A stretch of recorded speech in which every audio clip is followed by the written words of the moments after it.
So now let me explain to you about the decision making process in an organization. See, in fact, decision making is a very important part of the management process and it covers every part of an enterprise. And in fact, whatever a manager does, he does through decision making only. So, one of the most important functions of a manager is to take a decision. So, whatever a manager does, as I have said already, he does through decision making. And each managerial decision, it is concerned with the process of decision making also. So, a decision, it is a course of action which is consciously chosen for achieving a desired result. So, a decision in its simplest form, it is a selection of an alternative. So, a decision is a choice between two or more alternatives. And if you have only one alternative, then you don't have a decision at all. You need not have to take a decision. So, decision making, it is one of the defining characteristics of the leadership also. So, it is core to the job description. And making decision is what the managers and the leaders are paid to do. So it is not that people do not have the capacity to make the high quality decisions in them. So decision making it is a distinctly it is a human activity. It is what that great big the frontal lobe is for. So we all take decisions all the time. So some small decision or the other. And the fact that we are hardwired to take or make decisions, it does not by itself make us a good decision maker. So that takes discipline.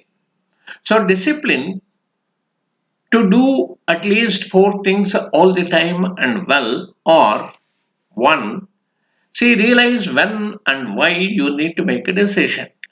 And number two, declare the decision, decide what the decision is, and how will you work it or work it out, and who should be involved.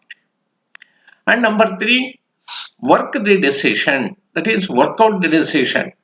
So, first one is realize, then you have to declare, then you have to work out the decision. That is, generate a complete set of alternatives, gather the information, you need to understand the possibilities and the probabilities, and ultimately you have to make a choice that best first of your values. So, commit the resources and also act. So, thus we see that decision making is a typical form of planning. It involves the choosing of the best alternatives among various alternatives available in order to realize certain objectives within this stipulated period and within this stipulated cost. And you should get the best result, the quality result. So leaders, they should focus on creating the dynamics that support the organizational decision quality. That is, on putting in place a decision framework and the process that supports the organizational decision quality, rather than, I mean, raking through the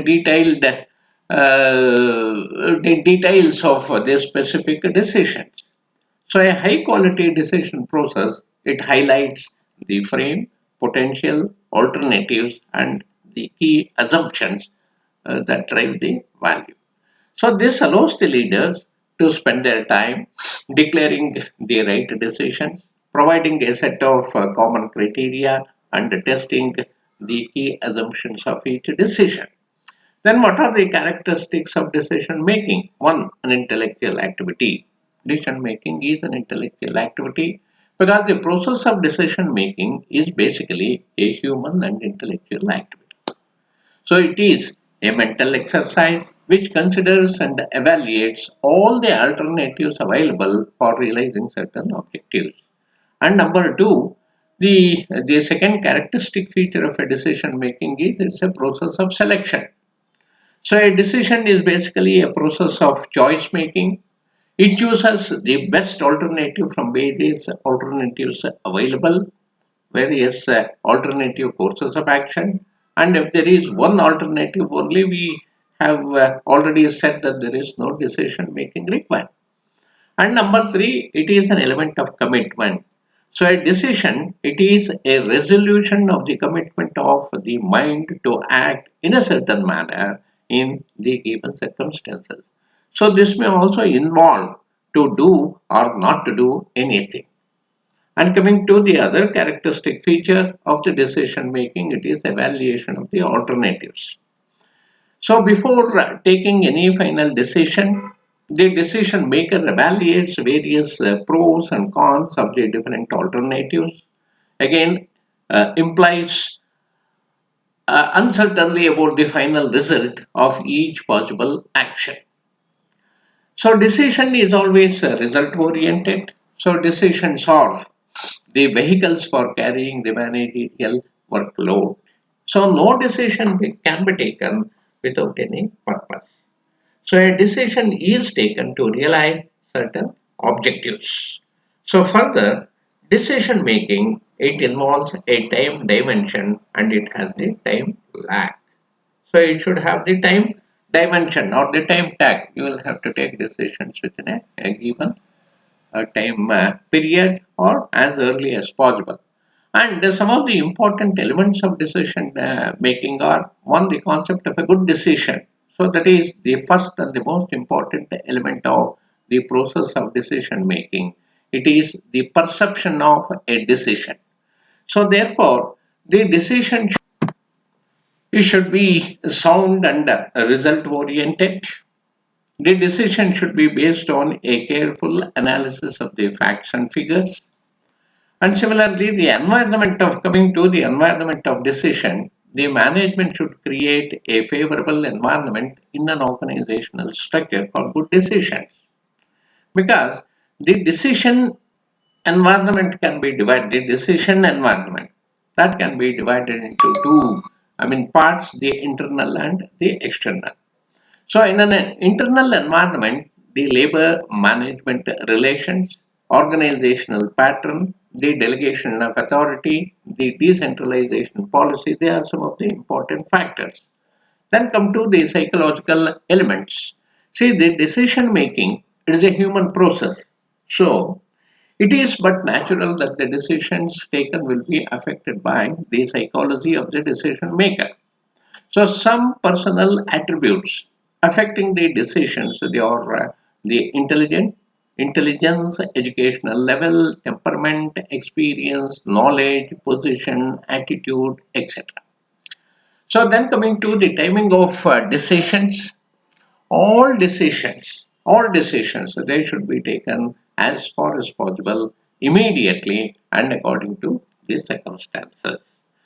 Then communication of the decision is a very important factor. The decision should be communicated to the concerned parties. This is more important to the concerned parties as soon as they are finally taken, and communication must be clear, it must be simple, and it should be comprehensive. So then let us come to the participation of the employees in the process of decision making.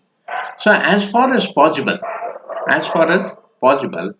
the employee should be given the due participation in the process of decision making.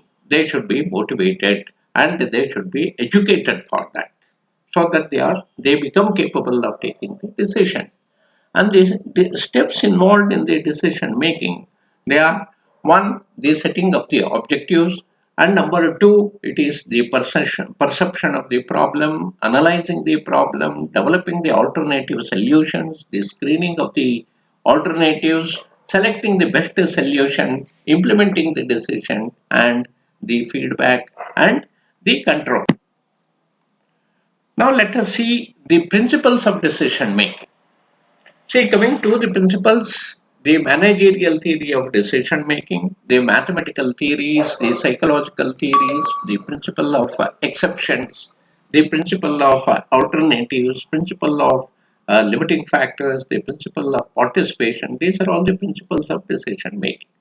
And coming to the types of decisions, programmed and non-programmed decisions, basic and routine decisions, the policy and operative decisions, the individual and the group decisions. So this is in brief about the process of